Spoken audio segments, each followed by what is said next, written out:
एक सूफी फकीर रोज अपनी प्रार्थना में परमात्मा को धन्यवाद देता था कि आहा, तू भी खूब है, मुझे ना कुछ को इतना देता है कि मैं कैसे तेरा धन्यवाद करूं, किस जबान से तेरा धन्यवाद करूं।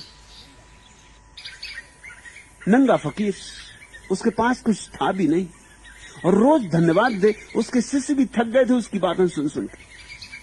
फिर एक दिन तो ऐसा हुआ कि 3 दिन तक खाना न मिला।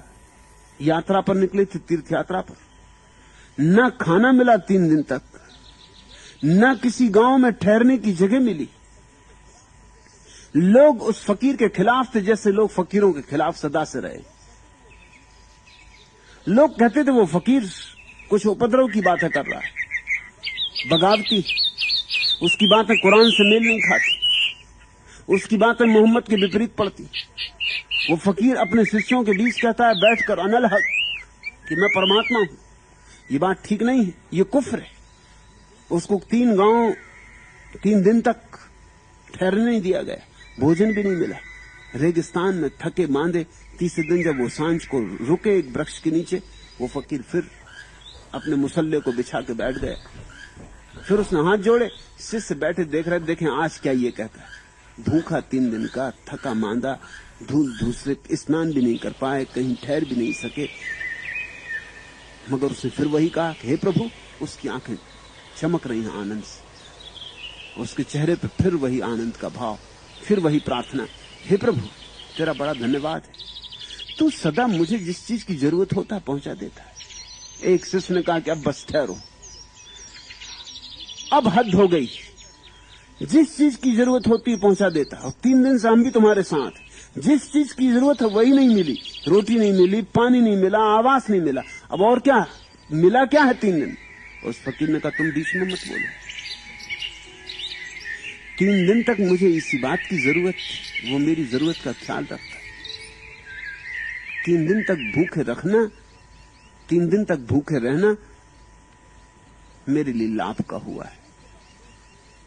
3 दिन भूख और अपमान खाने के बाद भी मैं प्रार्थना कर सकूं, यही मेरी जरूरत थी। उसने अवसर दिया। सुख मिले तब धन्यवाद देना तो बहुत आसान है पागलो, जब दुख मिले तब धन्यवाद देने की क्षमता प्रार्थना की ही छाती में होती। उसने मुझे एक मौका दिया, उसने मुझे एक अवसर दिया, मगर मैं भी समझ गया कि अवसर क्यों दे रहा है। वो इसलिए दे रहा है कि अब देखें। एक दिन उसने कुछ भी ना दिया, भूखा रखा, फिर भी मैंने प्रार्थना की। दूसरे दिन भी उसने कहा अच्छा ठीक है, एक दिन तूने कर ली, दूसरे दिन भी बीत गया, अभी 30 दिन भी आ गया। उसने फिर एक मौका दिया कि आज 30 दिन फिर आ गया, अब तू बिल्कुल भूखा है, जीन जर्जर है, गिरा पड़ता है, अब तो धन्यवाद देगा कि नहीं देगा, अब तो रुकेगा ना, अब तो बंद कर देगा प्रार्थना। मगर मैंने कहा कि तू मुझे हरा ना सकेगा, मैं धन्यवाद देता ही जाऊंगा, अंतिम घड़ी तक धन्यवाद देता चला जाऊंगा। जब तक श्वास है धन्यवाद उठेगा, श्वास ही ना रहे तो फिर बात और। मरते क्षण तक ओंठ पर धन्यवाद होगा। तू अगर मौत भी देगा तो वो मेरी जरूरत है तो ही देगा, नहीं तो क्यों देगा। इसका नाम श्रद्धा है, इसका नाम प्रार्थना है। प्रार्थना की नहीं जाती, प्रार्थना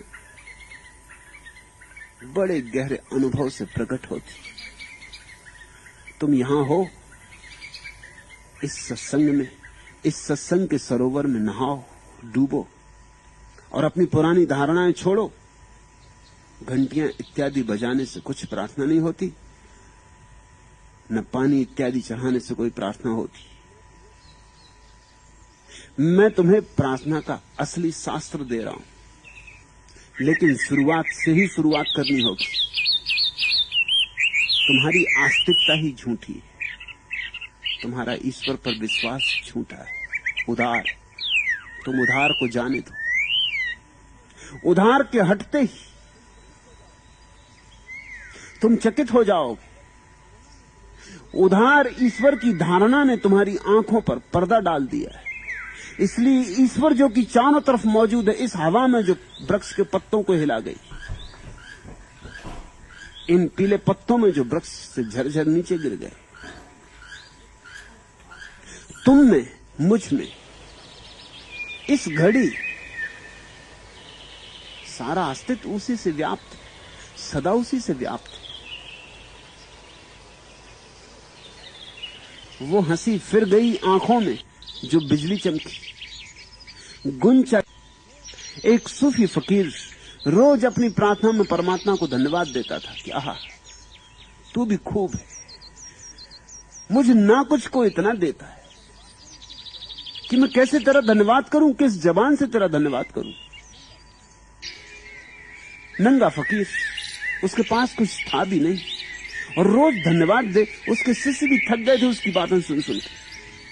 फिर एक दिन तो ऐसा हुआ